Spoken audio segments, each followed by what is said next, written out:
games. It's ScrubGames. Double up. Drop a like, drop a sub, go ahead and subscribe to ScrubGames.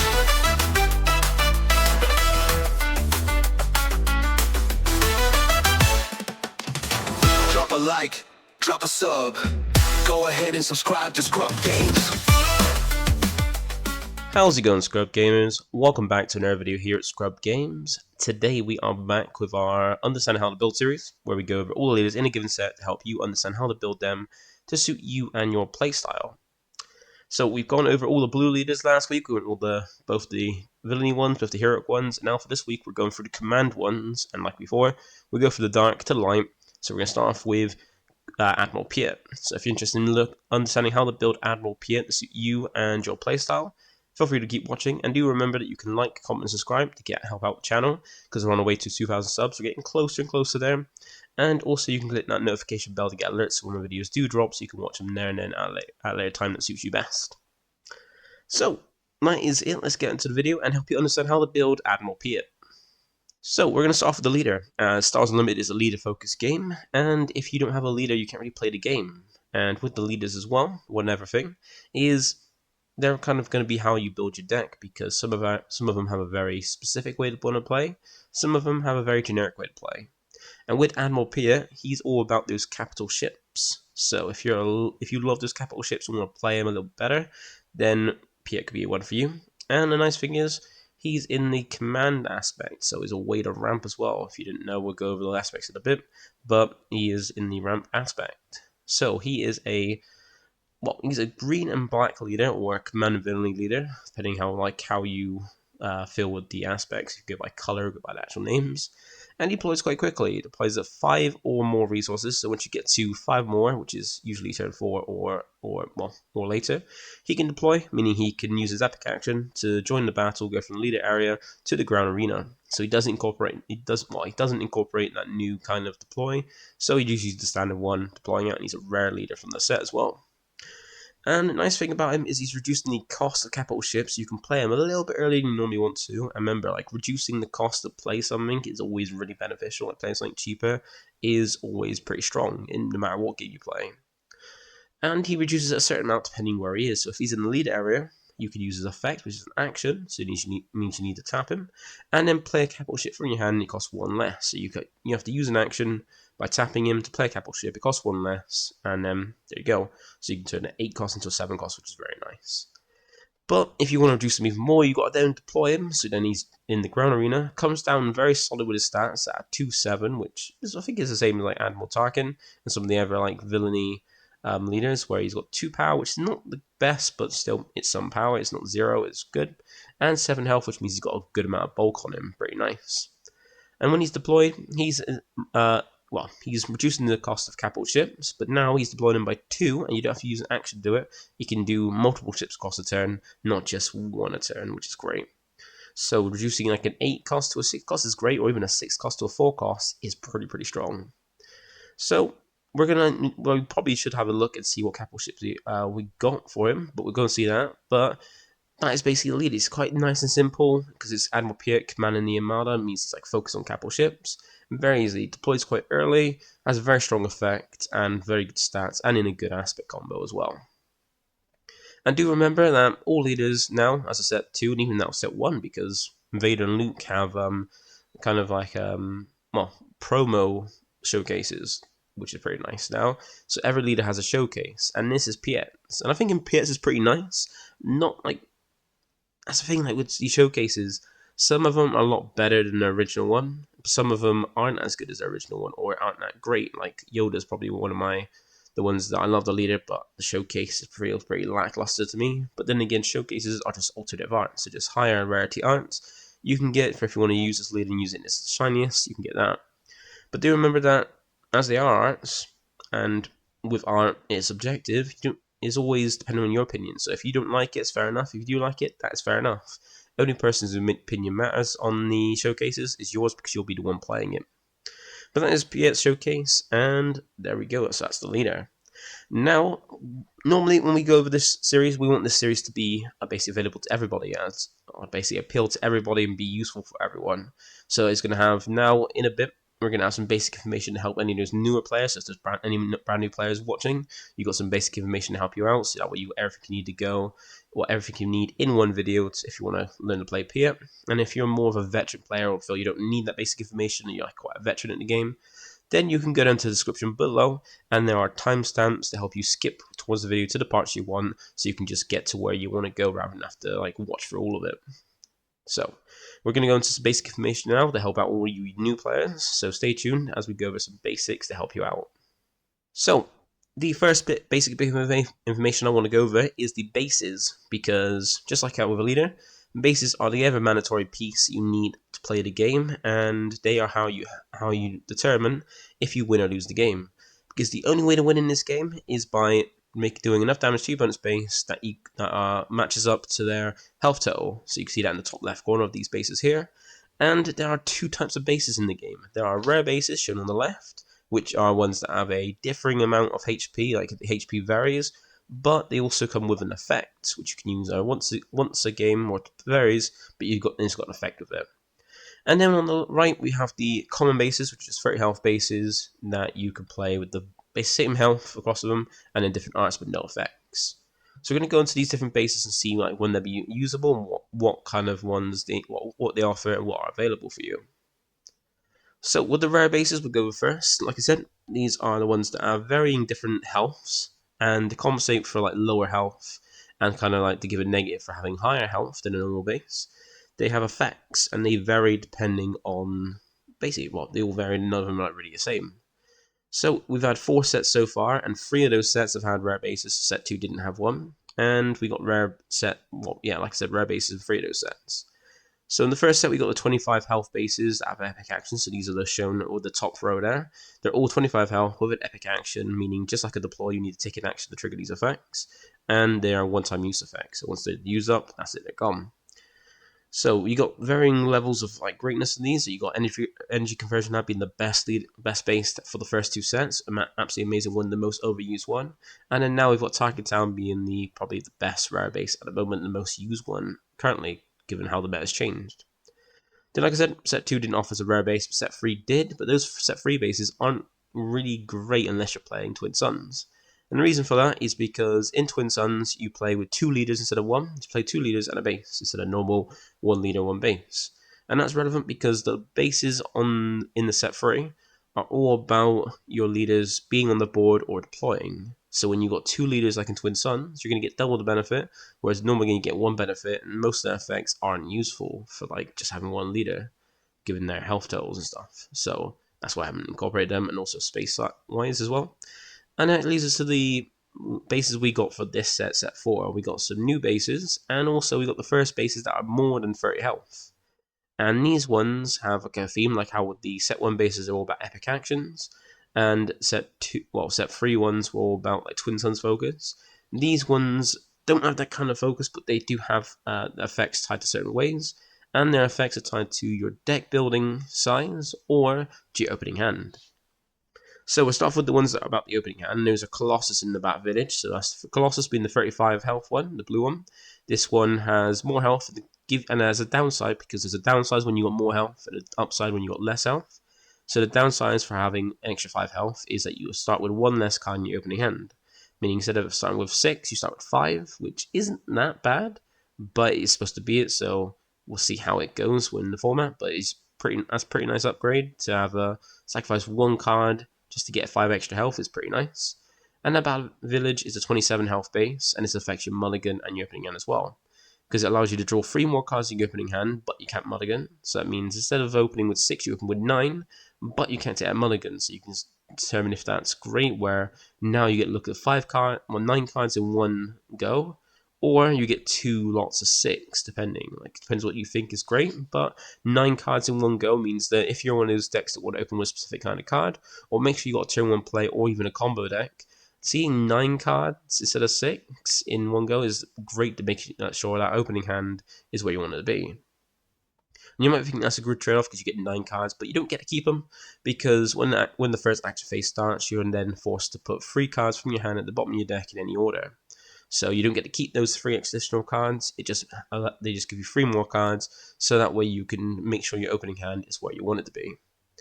And that brings us to the other two bases, being Data Vault and Thermal Oscillator. Now, their effects are tied to deck building, because they have varying health as well, just like the other two, where you got the green one, Data Vault, being 33 health, and the negative for having its 3 extra health is that you got to play a 10 more cards minimum in your deck. So rather than having a 50 card minimum, you now have a 60 card minimum for playing this base. So 3 extra health equals 10 more cards in deck. And Thermal Oscillator also has a deck building one, and for 3 less health, because it's 27, you get to have 5 less cards in your deck. So for 3 more health, you get to have 10 more cards in your deck, and for 3 less health, you get to have 5 less cards in your deck. And normally this is great because some people might even play 60 cards already, like already play more than 50 anyway, or up to 60, so it might not affect them, and that could be a big benefit for something you're already doing. Or Thermal Oscillator allowing you to have less cards in your deck, meaning your deck fitting, adding more consistency, and usually deck fitting is winning, so it could be useful there. But if you ever feel like any of these rare bases aren't very useful, then you can always go ahead and use a common base, which I like to call vanilla bases, because they're vanilla because they have no effects. Now, these are all basically the same, they all have the same amount of health, being 30 health. The only differences are the aspect, name, location, and art. And since the name and location on the base isn't relevant at all, at the moment anyway, as a set 4, you just need to pick what aspect you're going for your base. Go to that aspect, pick a base, and pick one of the bases and choose whatever art you prefer, because the only difference outside of that is the different arts on them. And these are my preferred arts for the vanilla bases. I like to have 2 per aspect, so I can have 1 for the good side leaders and 1 for the bad side. So we've got the top ones being the new hyperspace foil ones from the hyperspace foil versions of base, which is something that's brand new of this set that you get from the Twin Suns deck box, the new Gamegenic ones. And you got the bottom ones being my preferred ones from each aspect in the new set as well. So those are the bases. Now let's also have a look at about the aspects as well, because that's very important too. So with the aspects, there are 6 in this game. There are the 4 color ones, which you'll find on at least one of them on every leader in the game. So you've got Vigilance being the blue aspect, Command being the green aspect, Aggression being the red aspect, and Cunning being the yellow aspect. Now these are the 4 main colors, main aspects in the game, and they're also found in your base as well. And then alongside them, you also get Villainy, the black aspect, and Heroism, the white aspect. Now these are unique in the fact that not only can, like the other ones, they be on their own cards in the game, they also can be positioned with the other 4 aspects on cards as well. So you can get cards that are just Villainy, or cards that are both Vigilance and Villainy, like blue and black instead of just being black. And now they all have their unique way to play, and we're going to go over that so you can help understand. Like, for example, first of all, Villainy features the antagonist of the Star Wars universe, and so they have all those on them, and they also have very destructive, controlling effects. Whereas Heroism have the protagonist of the Star Wars universe, and now have more rebellious and like aggressive kind of effects on them to fight back at the Empire. So let's go over and check it out, because you might find a certain aspect might appeal to you more, so let's check out. And we'll start off with Vigilance, because this is a very defensive aspect. It offers a lot of healing, removal, and also defense in it by using things like Sentinels or even by shielding units. So if you like to play a very controlling game, a very defensive game, then Vigilance could be a very good one for you. And especially in the dark side, it offers some great controlling tools.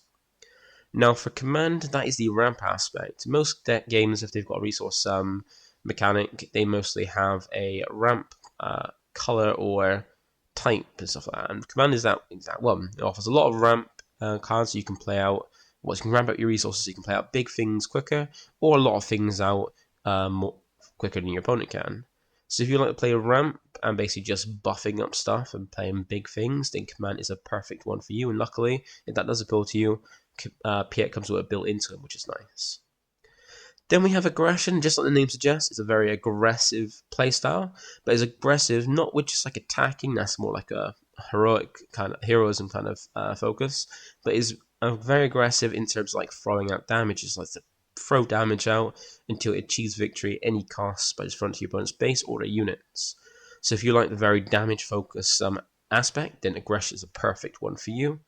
And then we got the last one being Cunning. Now this is the jack of all trades, the one that wants to have answer for almost anything, and is perfect for anybody who likes to basically be able to have something to do in each situation and be able to like respond to anything your opponent throws at you, so you can kind of have an answer and throw it back maybe. So if you like Cunning, that is a perfect aspect for you. If you like the DC, well, answer for everything essentially. So those are the 6 aspects, and yeah, we're gonna go and check out what kind of benefits you get from. Because remember, with a leader and a base together, you get 3 aspects. You get 2 from your leader, 1 from your base. So these are the 4 aspect combos you can potentially get. So as we know, you get the Villainy and Command 1 from your those 2 assets from Piett. So you add a base on top that gives you extra 4, giving you 4 combos. So you can either with Piett go green blue, double green, green red, or green yellow. Now, you might be thinking, what are the benefits of each of these? Like, what these 4 aspects provide you? Now, we're still going for the basic information, but we'll cover this. We'll cover it later on, and if you want to skip straight to that, follow the description down below with the timestamps. They're listed with the name of the aspects, so you can kind of see what the benefits are for each of them. But before we do pass on to that, we also do need to go over something called the aspect penalty. Because in Star Wars Unlimited, you can put any card in your deck. So when you come to building your deck, you put any card in your deck unless it's a restricted, which currently is only a Boba leader. But when it comes to actually playing the cards, when you get to playing a game, that's where the aspect penalty come in. Because anytime you try to play a card, if any of the aspects on the card do not match what's on your leader or base, then you have to pay an extra 2 on top of that card's cost to play that card. So we've got an example here, and I like to improve on this series. So with the aspect penalty, and with like how people learn, some people learn by doing, some people learn by seeing, some people learn by listening. So I like to have everything covered, so you can go and play a game after this and kind of try it out, or you can listen to what I'm going to say now about the aspect penalty, or you can kind of see on the screen where we got this nice little visual. So with this leader-based combo I've got here of Piett with a red base, you've had access to Villainy, Command, and Aggression. So you got access to red, black, and green. So if you wanted to play a card that had both or the only aspect on it match what's on your leader and base, like shown in the top box there, you pay no additional cost, you just pay it for this cost. Easy, simple, just play it as it should be. But then if you wanted to play a card and one of the aspects on the card do not match what's on your leader and base, like given this combo here, this leader base combo, you got it in the second box. These are the ones where you have to pay an additional 2 because one of those aspects doesn't match. So for an example, if it's a 2-cost card, one of the aspects didn't match, that's now a 4-cost card because you have to pay an extra 2 on top, and that's double the cost. It's quite, double the cost of the card. Doesn't sound great, but yeah, sometimes it's worth it. And also do remember that with aspects, only one is covered. So if you got 1 green aspect, that covers 1 green. So if you want to play a double aspect, you'd have to have 2 greens. So you have to have green on your leader and your base. So if with this leader-based combo you want to play a double green card, you have to pay an extra 2 on top still, because while Piett would cover 1 green, the red base isn't going to cover the other green, so you'd have to pay 2 to cover that second green aspect, so you only have 1. And then lastly, the big one, if you wanted to play a card and both the aspects on the card do not match on your leader and base, shown in the bottom box, you have to pay an additional 4 on top to basically pay the card out. So if it, once again, a 2-cost card would now cost 6, that's triple the cost, just to play it out, so do be wary of that. And also do be wary that the aspect penalty, while it does make a card more expensive by at least 2 aspects, well 2 resources, sorry, it sometimes is worth paying that aspect penalty, because sometimes you get a card that's worth it but you don't want to play in that aspect combo, but it works in your deck. Like for example, it's the best way to explain it is the 4 cost events from set 1. There's one for every aspect, featuring a double aspect card, so you have to pay, say for command, you have to pay 2 green. Sometimes you might be playing a deck that you play like, say, this aspect combo with Piett, and you don't want to play double green and have access to it, but you find it's useful in this deck. You might want to put it in your deck, and even then, paying 6 costs instead of 4 is sometimes worth it, because what the card does might be just worth paying an extra 2 for. So do bear that in mind that the aspect penalty, while making a card more expensive, sometimes is worth it if you need be.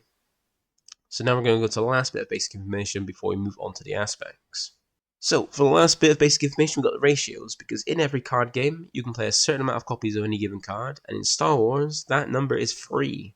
So you can play up to 1, 2, or 3 copies of a card, and I'm going to help you understand when you want to have however many cards you want of any given card.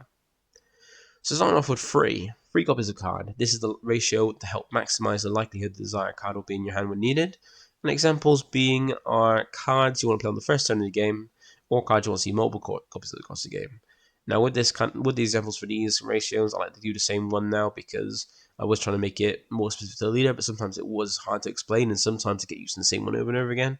So I just use the same ones because it's easier to explain. And the perfect way to kind of go over when you would want 3 copies of card is kind of like resupply. If you're playing green, you're normally playing it because you got ramp or playing ramp in it. And one of the easiest and cheapest ramp cards in this game is resupply because it can be used by both aspects of villainy and heroism, and it's a very cheap one that you can run as early as turn 2 because it's a free cost, and all it does is play it, put it in the card as resource, you ramp up. So you might want to put this at 3 copies of a card so that you can see it as early as turn 2 so you can start ramping up and playing bigger things quicker or more things quicker. Then we got 2 copies of a card. Now this is usually the ratio for cards that aren't great for the early game, so they draw early, but you still want to go, of course, you want to still find it later on in the game or multiple copies of them over the course of the game in the later stages so you can use them. So examples are like your boss cards or your high costing cards. And Ravel's Fall is a good example because it's one of those cards that can defeat any unit, just defeat a unit, any unit, because sometimes with events and trying to remove effects, sometimes they might say something like non-leader. So like the cheaper the cost of an event of a removal card, it's more restrictive, and then the higher the cost of it, the less restrictive. So Ravel's Fall is a perfect one because defeat any card, even leader, so it doesn't have to worry about a card saying non-leader. It just takes anything out, so you can have this later on in the game to take out your opponent's leader when they deploy it, and not have it clock your hand in the early game. Lastly, we got the 1 copies of a card, and this is kind of called the deck check. What's the deck tech ratio? Because it's normally when you want to put cards in that you tech for a certain matchup or certain kind of deck, and it's usually added to as the ratio for cards that are for a specific situation. So restock is my perfect example because there are hard control cards in this game, and this is put in to help combat those. Because hard control does what it says on the tin, and it wants to control the game and focus on controlling. And since they're just focusing on controlling the game, they're not trying to damage you, so they'll leave you to deck out so you can take that deck out damage. Because whenever you try to draw a card and you take 3 damage per card you can't draw. So if you can't draw 1 card, that's 3 damage. If you can't draw 2 cards, that's 6 damage. So they'll leave you to get to the end, near the end of the game when you deck out and you start taking damage from that to win the game. And restock allows you to put 4 cards from the bottom, up to 4 cards from the bottom of your deck, from your discard pile to the bottom of your deck in a random order. And you can choose restock as one of those cards, so you can recycle itself, so you can make sure you never deck out. And that'll leave hard control decks to have to find a different way to win instead of waiting for that deck out damage to do you in. So that's the ratios, and now we've gone over basic information, so if that's helped you if you're a brand new player. Now let's go and check out what the benefits are in each of those aspects. So we know there's 4, so let's check out what we got. So we're going to start with the double aspect, because in this game you can play double aspects. So you can play the same aspect on a card, and that is referred to as double aspect. So for Piett, it'd be double green, and there are cards that are in each aspect that are double aspects. And in the beginning of the game, there are only a few cards that we only have 3 in the first set. And that meant that not every leader was great to go in double aspect. 1 leader in each aspect was good to go for it. But now we've got 4 sets in. They've got a lot more cards in both double aspect and the single aspects. So that means every deck now has the viable chance, decent chance to go double aspect. And we're going to go look at this because it's best to see this first, because it's not one that people often use, but it's something that some decks do use and some decks can do pretty well. So for double aspect, we had, like I said, 3. Well, we started off with the first year and the first 3 sets getting 3 double aspect cards in each set, and then for set 4 we've only got 1, so we've got 10 double aspect cards, and we're going to just quickly go over them and see what they kind of do. Now, double green is not the best aspect, but it's certainly not the worst. But it does have some pretty nice cards. You got from the first set we got General Krill, Attack Pattern Delta, and Command. Out of these ones, Command was the best because, like I said, with every aspect, every aspect had a 1 4-cost event, double aspect, named after the aspect himself, gave you 4 options. You could choose any 2 and revolve them however you want in whatever order. And that was Command, and it offers some pretty nice things, as well, like ramp and stuff like that. And then with the other 2, they weren't that great. You had General Krill, which had pretty good stats, pretty nice effect, but it meant that he did 4 health on a 5-cost card meant that he's not going to stick around that long, and his effect's not going to get as much use unless you can defend him and protect him, which isn't going to be a walk in the park, really. And you got Attack Pattern Delta, which is a nice one. It helps you with by making, you have to have a few units on board because you need to have at least 3 units to make full use of it. And it is cheap at 3 cost, but it's not worth it. If you've got to get the units out, you've got to basically make sure to stay alive and then take an action to boost them up, and then an action then after for each one to attack with them. And then we got from set 2, we got some more double aspect, which didn't really add to make double aspect better for command, but it certainly adds some nice options, like it add enterprising lackeys, be a way to make use of the new mechanic being smuggled, so it can play from the resources, and had pretty good stats for the cost, but wasn't seen too much outside, say, double green power. Then we had Enforced Loyalty, being a nice 2-cost event, allow you to defeat one of your friendly units, draw 2 cards. You can use it if you wanted to trigger someone as when defeated, but there was better ways to do it that it didn't require you to go double green.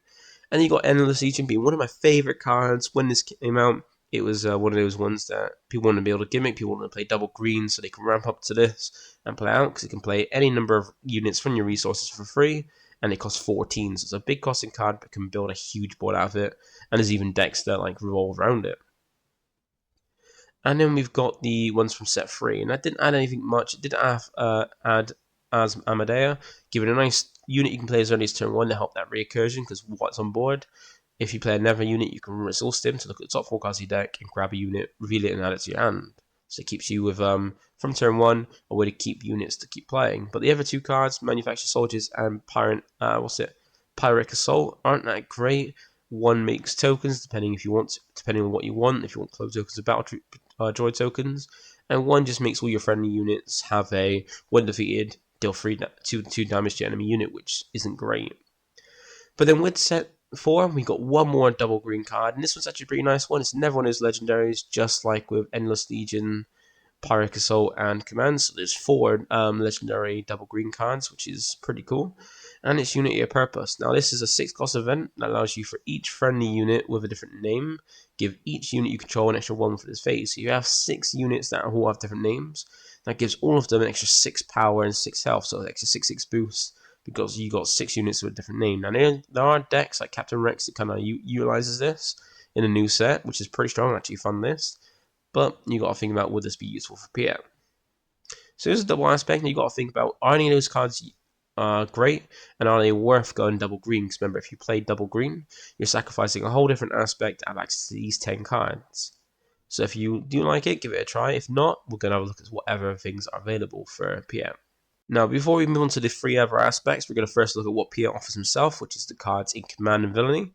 So here we go. We got some pretty nice cards in the Villainy side of Command, and this is where you get your like capital ships. Because remember, Piett is all about capital ships. You might want to first look at what capital ships are available that he has access to, and in Command, he's got like in his own aspects, he's got a load of good ones. Like you've got Admiral Piett that actually like make it so when you do play these capital ships, they can come down and gain ambush, because then the 6 costs a lot more. They gain ambush and tax, even if they're reduced by in hand, they still come down in their light costs on board. And you've got Super Laser Technician being one of the ever ramp cards you can play as well. And you got some pretty nice like capital ships, like you got Invisible Hand being a nice one, a new one that when played or when it completes an attack, you can look at the top 6 cards of your deck and play a droid.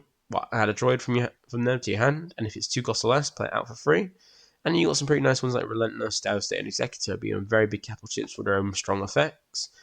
And even then, you've got some nice events as well. Like you've got Overwhelm Barrage being one of the best events in the game, and to boost up a unit and then deal its power as damage across the board. And given that some of the capital ship, all the capital ships have like huge amounts of power and health, getting a big capital ship out and then using Overwhelm Barrage after using it, giving it an even bigger boost to its stats, and then putting out loads of damage is very, very strong. And you've even got Palpatine as a way to revive cards from the deck, from the discard, and basically play them back out, which is pretty cool. And in the normal side of commands, you've still got capital ships in the normal side of command as well. Like you've got the Assault Frigate, Resupply Carrier, and Artequin's Assault Cruiser. The Assault Cruiser is pretty nice because it's a way to ramp if you take out defeat your opponent's unit by an attack with this. That's not a leader. You can ramp that unit of your opponents into your resources, and even then Resupply Carrier. So when it's played, you can ramp the top card of your deck in your resources. So you've got more ramp, even with the way you want to play with Piett as well. You also got some nice like turn 1 units, like you got some nice ground units as well, like Curly Line off you heal, and Scan Officer being one of those cards that can help combat against Smuggle or mainly Han. And you got some nice events as well, like you got Salvage and Turbo Laser Salvo, which are all about vehicles, because Salvage is a 0-cost event that lets you play a vehicle for free from your pay a vehicle from your discard, paying its cost, and then you deal 1 damage to it. So it's like a one of well, one of the Palpatine's return that you can play a little bit earlier rather than waiting 6. And then you got Turbo Laser Salvo.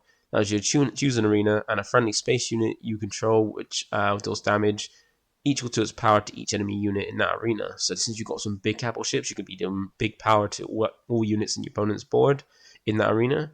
And then you got resupply for your ramp. So that's all what Piett offers.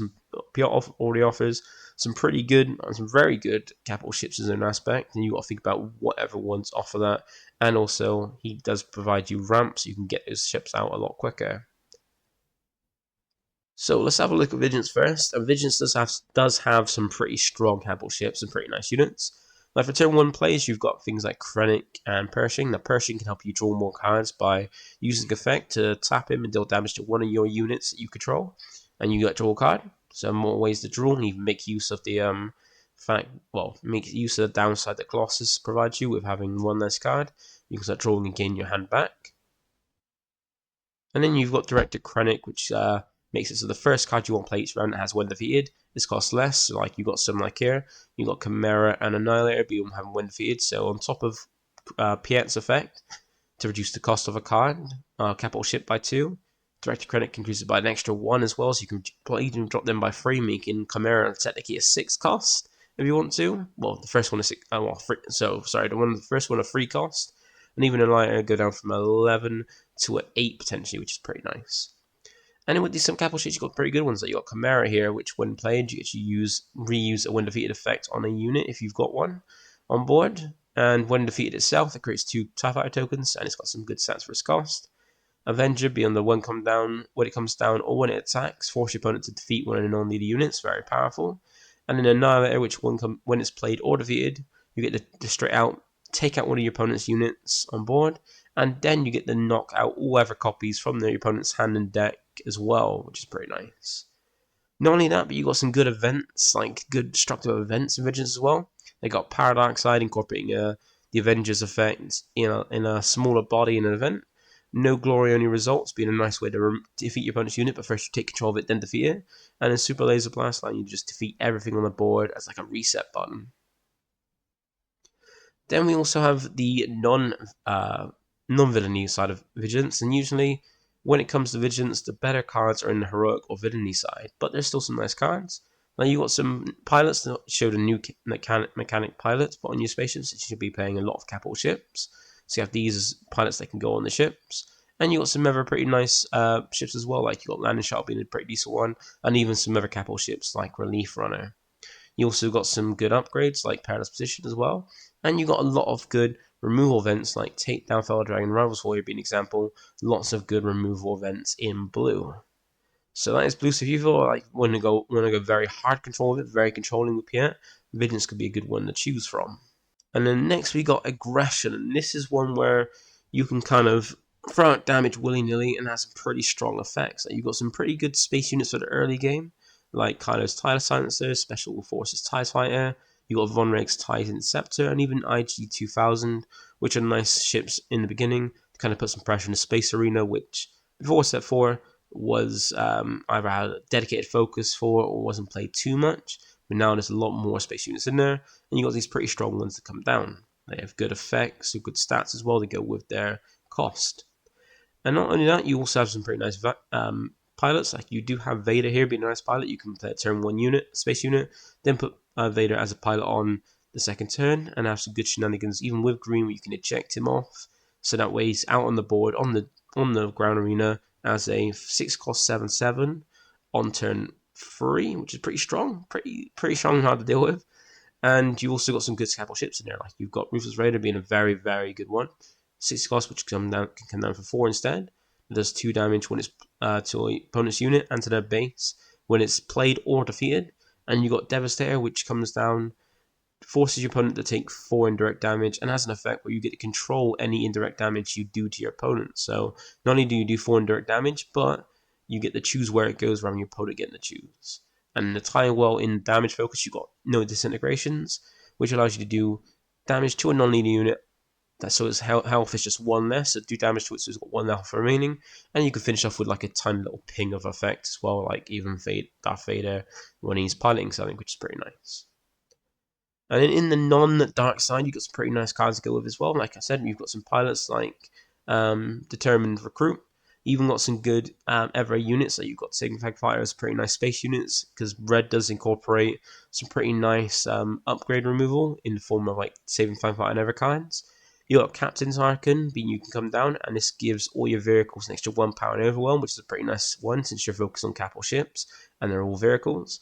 And even Cham Sundula being the first time Red has got a ramp card, because normally ramp is for just green, but Red comes down with some ramp being Cham Sundula, where if you're on the back foot and your opponent's ramp but you haven't, and you've got less resources than them, you can ramp up with him.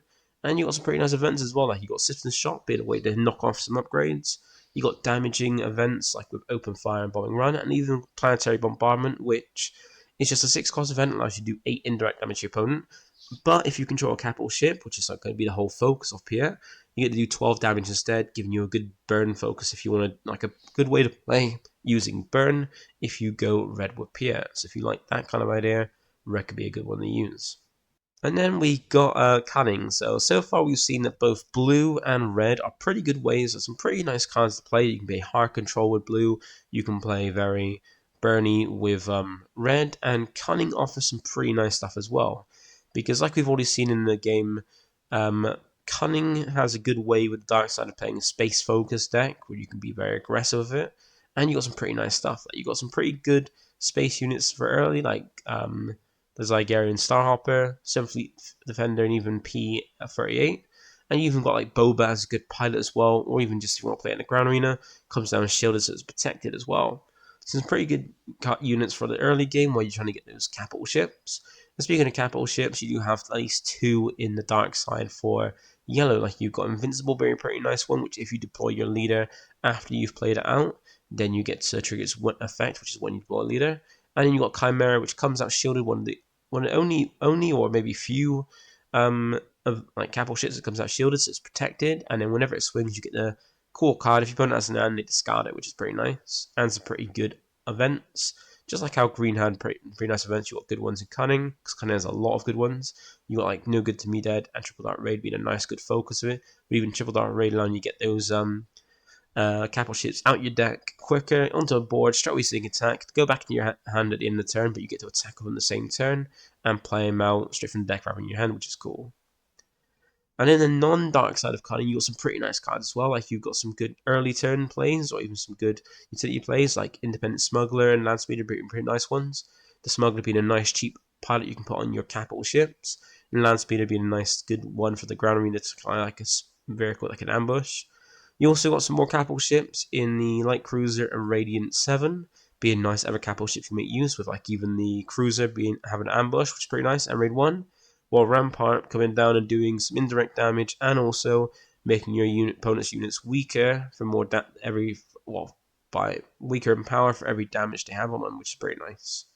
And you've got a load of good events as well, like you've got ways to border, like go cross and break the rules of the game, which is usually units going to fight in the same arena, so space to space and ground to ground. But you got some cards in Cunning that allow you to break those rules, go from ground to space or space to ground. And you got that in Swoop down, pretty very nice one, so allow your space units to take your opponent's ground units out. You got a Surprise Strike allowing you to attack and have more power on that attack. Sneak Attack to play out units so they come in active, but they do get destroyed at the end of the turn. But come in active, so you can use them straight away to maybe finish off a game. And even Waylay is a way to kind of like move things off board, so you don't take him out, but you get to put something back in your opponent's hands, so you can kind of disrupt their plays. So if you like Cunning to be able to like play things in active, ready to go and attack and make use of these, make use of some of the really good events you have in Cunning, then yellow could be a good one, a good way to play for Piett. Also, do remember that, like I said, villainy cards and heroic cards complete are aspects that are on cards themselves, not have to be shared with the ever aspects. So you got some pretty nice villainy cards here. Like remember, with the capital ships, a good majority of them are likely Imperial. Like you do have a lot of Imperial ones, so you can make use of things like Snow Trooper Lieutenant, be on a way to make use of that trait to attack and get a boost on the attack, or even boost them up using Time Advance to give them more experience. So when they're down, they're even bigger than they usually are. And you got some additional capital ships like the Invisible Hand and Quasar TIE Carrier in the Villainy side as well. So if you want some more options, you got some good ones in Villainy as well. Now, before we end the video, there is one other thing I like to kind of do now, since I think I've been doing it since set 3, where some people used to ask ask me what my preferred aspects are for a leader. Sometimes they got all this information, but they're still unsure where they're going to start, or kind of need like a little bit of inspiration. So they might ask me what my preferred aspects are. So I thought might as well start adding that to the end of the video, so that way if you're unsure still, you basically know what my preferred aspects are. Because I feel like every leader has a way to play, and so while some have more like one aspect that's the best way to play, some of them have multiple, it's sometimes hard to choose, and that's the thing with Piett. You can play him in any different aspect combo, and he's pretty strong. But if I were to play Piett, I can see that my preferred aspect will play with red, because I like that burn. Like, I like using Ruthless Raid and Devastate with the indirect damage, making use of that new mechanic, and also burn is a very fun way to play in other games as well. So I would mainly go red if I were to go with Piett. But if I wasn't going red, I would also probably play Cunning as well, because you've got some great things like Triple Dark Raid. I really love the Chimera catapult ship, and No Good to Be Dead being a very useful event as well. So those are my preferred aspects. So if you want to get some into that, I will try and get deck profiles up of some of these decks as well, so do pay out attention to that. But that is the end of the video there, because that's it. Hopefully you understood how to build Piett, and will have all the information and tools to help you and build suit you and your playstyle. And hopefully, if you are a fan of Piett or do want to play this deck, or like just love capital ships, there is a way to play that suits you in this video from what we've gone over. So that is it for me today. Thank you for watching. Remember to like, comment, subscribe, help us get to 2,000 subs. We're really close to getting to there. And also remember that this week we're doing the command leaders from set 4. So tomorrow will be Vader, so look out for that. And then for the following days after, we'll have both Admiral Holdo and also Wedge Antilles. So thank you for watching, and I'll catch you in the next one. Bye for now.